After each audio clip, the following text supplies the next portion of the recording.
Suicide Squad Kills the Justice League comes out officially tomorrow, but has been in early access since Tuesday. And one of the things that people are worried about is the actual deaths of the Justice League. And I think we're going to talk about how a lot of it doesn't add up and how very much reminds me of when, not the series, but the actual comic run of Secret Invasion, how a lot of our favorite superheroes were killed off during that series and then over the next year came back. And I think that's exactly the plan that Rocksteady had with this, but I think people are so upset that they're not looking at the big picture since this is a 1 year story. Now, you do complete the campaign at the end of defeating the first Brainiac, but that is just the story that comes with the game and season 0.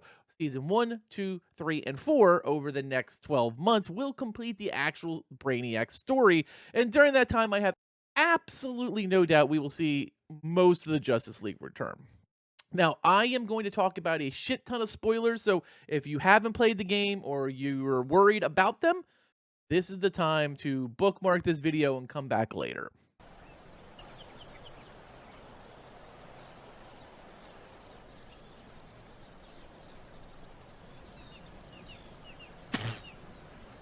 I see you're still here, so that means you probably want to know why I think a lot of this stuff isn't adding up fully. But before we do that, welcome back. And if you're new to the channel, I am Old Head Gaming. And if you want to stay up to date on all the latest gaming news, including Suicide Squad, make sure you hit that subscribe button.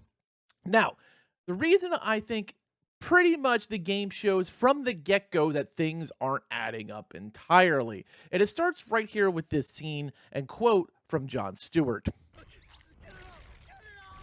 Looks bad, feels worse. But once you've been enhanced, there's no going back. Outstanding. Time to rally up with Brainiac. Ready to make the leap? Lantern, I'm putting 2 rounds in this Brainiac skull. Then I'm coming for you. Yeah? Maybe I'll tell him I only found 3 metas and 1 dead body cut to pieces. Flash! Brainiac wondered how you got off the ship. Speedster secret. The League doesn't leave anyone behind. Now, he talks about how Barry was supposed to be on the ship. First thing you need to know about Brainiac is usually there's 2 ways that he controls. He's not a mind controller, which is more of a Starro type of character, which you probably saw in the movie. What he is he basically does a lot of synthetic overwrite. So there's 2 ways he does that. First is what you see where the screamers get attached to people and they just become basically his synths. They're synthetic humans or animals that basically follow the instructions written upon their DNA by Brainiac. That's your Lobies that you fight throughout the entire game. The second way is he creates what are called biosynths. Biosynths are basically where he's constantly extracting DNA from the host and then adding shit to it. Now, this is what I assume we're seeing with Batman, Superman, Green Lantern, and Flash. And there's a reason why. They're not completely the same. They do have limitations. And the big weakness is they are tied to what Brainiac knows, because they're really not the version of them. And you see this a lot with Bruce and particularly with Jon Stewart, but we're going to go into all of that. So first of all, we're going to talk about the things that really stood out to me, which makes me believe the 4 Justice Leaguers are biosynths. As we were saying before, this is a year-long story. Now, there is 2 deaths that I think are actually real deaths. Now, I'm not saying we won't see multiverse replacements like we already did with the first death, which was Lex Luthor of the Arkhamverse. He was replaced by Lex 2. And, of course, Wonder Woman is dead. She was killed by the biosynth Superman. Now, we could see her reborn as a new version of Diana. We could see a multiverse version of Diana, like we're going to see with a multiverse version of Young Joker coming in season 1 next month. But Diana and Lex Luthor are truly dead, like clearly killed, the actual versions. No argument. And Diana, though, did get a heroic death, which is something you would expect from superheroes, especially with the fact that Rocksteady has really, for the most part, over the last 15 years, led a very good amount of reverence to source material, a good amount of reverence to the characters. And Diana is the only one who gets a heroic death, and she's the only one who doesn't get captured by Brainiac. So we're going to talk about Bruce. And the reason is I feel like everyone is very upset about the Harley killing the Bruce biosynth. And I'm going to call them biosynths because I do not believe these are actually the real characters. The Bruce kill, I feel, has caused a lot of anger for people, especially with all the attachment to the Arkham Batman. But you can tell it's not the real Bruce throughout. And one particular way is his actual boss fight. A part of the game is to find Bruce, and he's actually the easiest boss fight in the whole game, which is, first of all, definitely not what they Rocksteady would make if it was the actual Arkham Batman. 2, he is defeated by Harley's gas. Now, we have seen Bruce on the fly kind of adapt to different types of fear gas by using his innate ability to reach into his own guts and overcome it.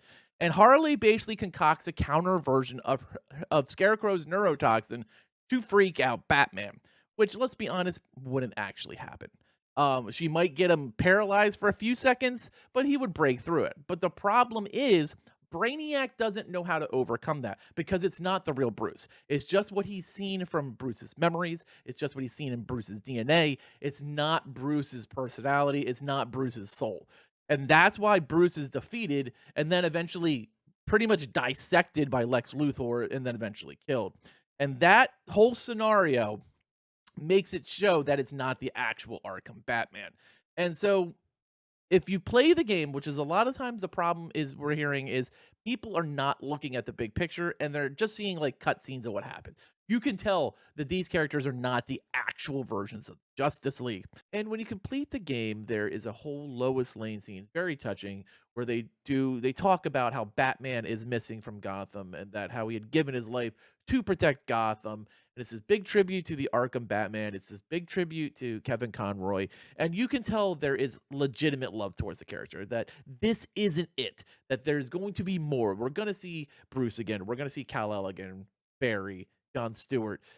And the real versions will be discovered as things play out through season 1, 2, 3, and 4 that complete the Brainiac story. We got to talk a lot about John Stewart. John Stewart gives so many hints throughout this that it's an actual biosynth. So first of all, everything you know about the Green Lantern isn't right here. 1, after John Stewart's death, green light willpower constructs still exist. No source. There's no source left. Where are these constructs coming from? It's because they're replicas created by Brainiac. They're not real willpower constructs. 2, when John Stewart is killed, his ring doesn't fly off. Never leaves him. Personally, if John Stewart was fully corrupted like Lex Luthor's theory is, the ring would have just left him, which is done to lots of people. Hal Jordan's lost his ring 75 times. Kyle Rayner's lost his ring. John Stewart's lost his ring. Guy Gardner's lost his ring. Guy Gardner's had 2 rings at one time. Like, the rings have their own will, their own source of morality. And if you're breaking that, they're just going to leave you. You're not going to get corrupted by Brainiac, and the willpower is still going to work. That's not how it works. That was the first big sign that these are biosynths. The second was John Stewart's ring not leaving him. The third, which is one of the funnest and coolest things, don't get me wrong, I loved it, but King Shark just basically pulls it off his finger, sticks it on his pinky, and becomes Green Lantern King Shark, which would never happen. There is not a as much as I love King Shark in this game, there is not a single Green Lantern ring that would choose him. And then it starts to attack him, which is not a thing that Green Lantern rings do. That's something a Rage ring would do, a Red Lantern ring. It starts to attack him with his own constructs, and they pull the ring off his finger. All this Green Lantern stuff shows clearly, not that they don't know what the fuck they're doing with the Green Lantern, that this isn't the real Green Lantern. And that is the things that they're dropping throughout this whole story to let you know you're not really killing the Justice League. You're killing the biosynth Brainiac of the Justice League. And then finally, Superman.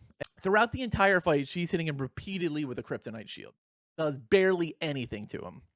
And then at the end, she stabs him with a chunk of Kyrptonite this big, basically through the chest. It's in his chest. He's feeling it a little bit. There's some weakness based on his DNA.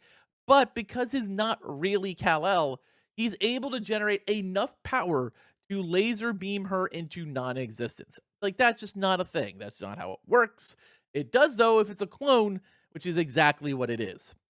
Now, the reason the clone is not privy to the powers of gold kryptonite, which allows you to defeat Superman, is because gold kryptonite did not exist in this world as of yet. So that's just a lore thing. When Lex Luthor uses gold kryptonite to fight Superman in this one, it's not something that Brainiac was prepared for. And because of that, you're able to defeat Superman and kill off Superman. There's so many hints throughout the game that these are not the real Justice League. And I'll be honest, a year from now, I feel like we're going to be 100% right. And I feel like a lot of these stories will lead to you finding the Justice League.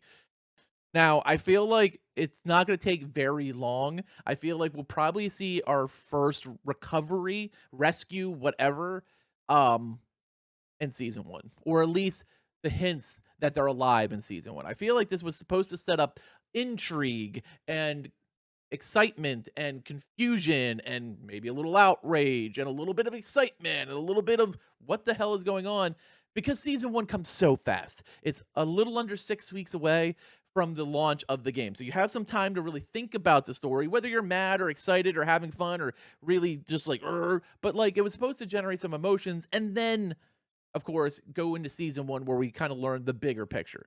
But unfortunately, with the death of Kevin, everyone has a very emotional attachment to this, and I understand why. And it probably was too late to change the story, but here we are. I have a feeling throughout the next 4 chapters that complete Brainiac's story, we will be rescuing the Justice League. Let me know though what you think in the comments. As always, thanks for watching, and later, mates.